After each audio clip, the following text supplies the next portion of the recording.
ದೈಹಿಕವಾಗಿ ಆರೋಗ್ಯವಾಗಿರಬೇಕು. ಸದೃಢವಾದ ಶರೀರದಲ್ಲಿ ಸದೃಢವಾದ ಮನಸ್ಸು ಇರುತ್ತದೆ. ಮನಸ್ಸು ಯಾವಾಗ ಸದೃಢವಾಗುತ್ತದೆಯೋ ಆಗ ಮಾತ್ರ ಮನಸ್ಸು ಕಲಿಕೆಗೆ ಪೂರಕವಾಗುತ್ತದೆ ಎಂದು ಗೋಕಾಕ್ ತಾಲೂಕಿನ ಕೊಣ್ಣೂರಿನಲ್ಲಿ ತಾಲೂಕಾ ದೈಹಿಕ ಶಿಕ್ಷಣ ಪರಿವೀಕ್ಷಕರಾದಂತಹ ಎಲ್.ಕೆ. ತೋರಣಗಟ್ಟಿ ಇವರು ಆಚಾರ್ಯ ಶ್ರೀ ಶಾಂತಿಸಾಗರ ತಪೋವನ ಶಿಕ್ಷಣ ಸಂಸ್ಥೆಯಲ್ಲಿ 11ನೇ ಅಂತಾರಾಷ್ಟ್ರೀಯ ಯೋಗ ದಿನಾಚರಣೆಯ ದಿನದಂದು ಸಸಿಗೆ ನೀರು ಎರೆಯುವ ಮೂಲಕ ವಿದ್ಯಾರ್ಥಿಗಳನ್ನು ಉದ್ದೇಶಿಸಿ ಈ ಕಾರ್ಯಕ್ರಮದಲ್ಲಿ ಮಾತನಾಡಿದ್ದು, ಮಾನಸಿಕ ಆರೋಗ್ಯ ಇರಬೇಕು.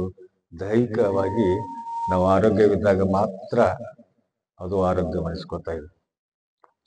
ಅದಕ್ಕಾಗಿ ಮಕ್ಕಳೇ, ಸದೃಢವಾದ ಶರೀರದಲ್ಲಿ ಸದೃಢವಾದ ಮನಸ್ಸು ಇರ್ತದೆ. ನಮ್ಮ ಸದೃಢವಾದ ಶರೀರ ಇತ್ತಪ್ಪ ಅಂತಂದ್ರೆ ಸದೃಢವಾದ ಮನಸ್ಸು ಇರ್ತೈತಿ ಅಂತ ಅರ್ಥಕ್ಕೆ ನೀವು ಬರ್ಬೇಕು. ಯಾಕಂದ್ರೆ ಮನಸ್ಸು ಯಾವಾಗ ಸದೃಢವಾಗ್ತೈತೋ ಅವಾಗ ಕಲಿಕೆಗೆ ಪೂರಕವಾಗಿ ಕೆಲಸ ಆಗ್ತಿರ್ತೈತಿ. ಯಾಕಂದ್ರೆ ಪತಂಜಲಿ ಮಹರ್ಷಿಗಳು ಏನ್ ಹೇಳಿದ್ರಪ್ಪ ಅಂತಂದ್ರೆ ಅಷ್ಟಾಂಗ ಯೋಗಗಳನ್ನ ಮಾಡ್ಬೇಕು ಅಂತ ಹೇಳ್ತಾ ಇದ್ರು.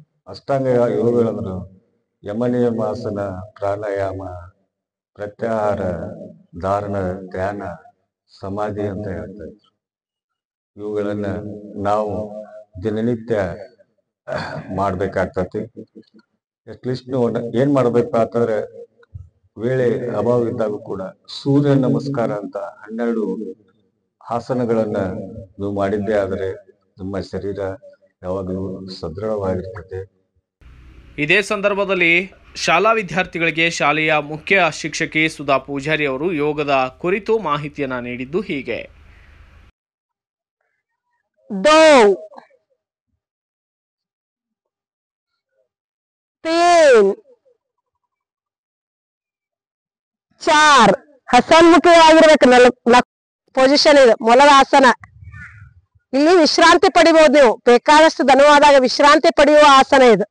ಶಶಾಂಕ ಆಸನ. ಸರಿಯಾಗಿ ಮಾಡ್ರಿ. ಎಲ್ಲಾರು ಕೈ ಉದ್ದ ಬಿಡ್ರಿ, ಎಷ್ಟು ಸಾಧ್ಯತೆ ಅಷ್ಟು ಬಿಡ್ರಿ.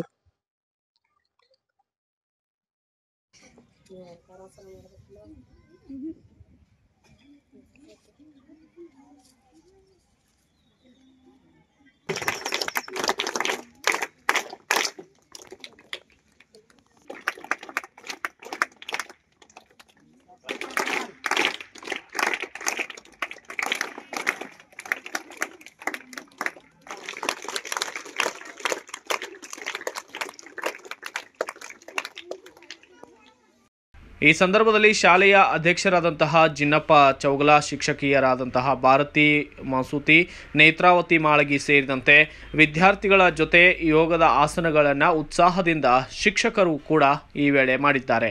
Bureau report Manohar Megeri, BV5 news Kannada, Gokak.